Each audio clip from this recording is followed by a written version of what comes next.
در هر نقطه از این کره خاکی جشن‌ها و فستیوال‌های بسیاری انجام میشه و من اینجام تا 10 تا از عجیب‌ترین و جالب‌ترین فستیوال‌های جهان رو بهت معرفی کنم و در آخر میخوام یکی از زیباترین و قشنگترین فستیوال‌های جهان رو بهت نشون بدم. پس با من همراه باش.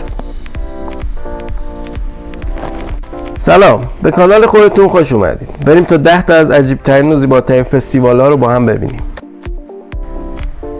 شماره 10 توماتینا. توماتینا هر ساله در آخرین چهارشنبه ماه اوت در کشور اسپانیا برگزار میشه که توی این جشن 100 تن گوجه فرنگی رو به هم پرتاب میکنن و دلیل برگزاری این فستیوال به خاطر دعوایی که سال 1945 بین تعدادی جوان با افراد صاحب نفوذی که در حال رژه رفتن بودن اتفاق میفته. شماره 9 دیوالی. دیوالی که 5 روز طول میکشه توی کشور هند برگزار میشه و به جشن نور معروفه. مردم شمع و چراغای زیادی رو در خونه و توی سطح شهر روشن میکنن و زیبایی خاصی رو به وجود میاره. شماره 8 بورنینگ من. این فستیوال در اولین دوشنبه سپتامبر مدت یک هفته تو کشور آمریکا برگزار میشه و ازش به عنوان مرد سوزان هم یاد میکنن. توی این فستیوال مردان اسیری و بزرگ غول‌پیکر رو میسوزونن. اگه تا اینجا خوشت اومده از این ویدیو لطفا ما رو لایک کن. شماره 7 روز مردگان. یکی از عجیب‌ترین فستیوال‌های جهان جشن مردگانه که علاوه بر مکزیک در بعضی از کشورهای دیگه هم انجام میشه. توی این جشن مردم ظاهری عجیب غریب دارن و چیزای ترسناکی مثل جمجمه و استخون دستشون میگیرن و توی خیابون راه میافتن.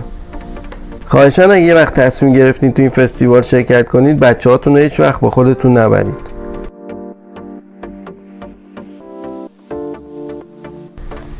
شماره 6 هولی. هولی یکی از جشنواره‌های ملی مذهبی کشور هنده که با آغاز فصل بهار انجام میشه و 2 روز طول میکشه و مردم توی این مراسم پودرهای رنگی رو به سمت هم پرتاب میکنن و با تفنگ‌های آبی همدیگر رو خیس میکنن. واقعا دوست دارم توی این فستیوال شرکت کنم، خیلی باحال به نظر میاد. شماره 5 فستیوال برف و یخ. این فستیوال بزرگترین فستیوال جهانه و هر ساله در شهر هاربین چین برگزار میشه و مردم آثاری از یخ میسازن و با روش‌های مختلف نورپردازیش میکنن که جلوه آثار خودشون رو چند برابر کنه. راستی شما دوست دارید توی کدوم یکی از این فستیوالا شرکت کنید؟ لطفاً برام این زیر بنویسید.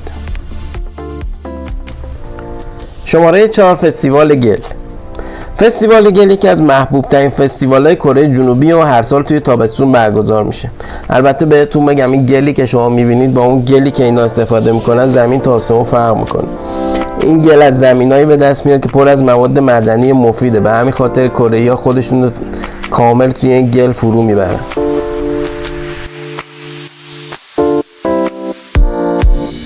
شماره 3 فستیوال سال نو. فستیوال سال نو از مهمترین و عجیبترین جشنواره‌های جهانه که هر ساله توی کشور چین برگزار میشه. کارهایی مثل آتشبازی و اژدهای شناور و پوشیدن لباسهای محلی رو انجام میدن. راستی یادم رفت بهتون بگم توی این روز غذای خیلی خوشمزه‌ای رو چینی‌ها درست میکنن.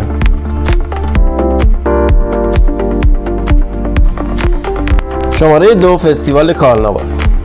فستیوال کارناوال برزیل یکی دیگه از زیباترین فستیوال‌های جهانه که گروه افراد مختلف با گیریم و لباس‌های مخصوص محلی شروع به رقص سامبا میکنن و کارناوال بزرگی رو راه میندازن و به خیابونا میارن.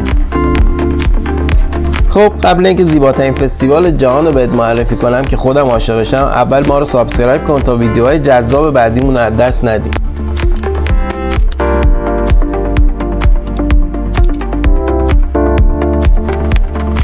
شماره 1 فستیوال فانوس.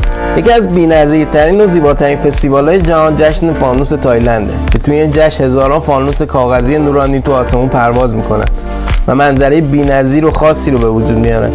این جشن هر ساله توریستای زیادی رو به تایلند میکشونه. خب جشنواره‌های زیبا و مختلفی تو سراسر دنیا برگزار میشه که من اینجا 10 تا از زیباترین و عجیب‌تریناشو بهت نشون دادم. اگر از دیدن این ویدیو لذت بردی لطفاً ویدیوهای بعدی ما رو که لینکش رو این پایین برات گذاشتم و در مورد شهرهای زیبای جهانه رو دنبال کن.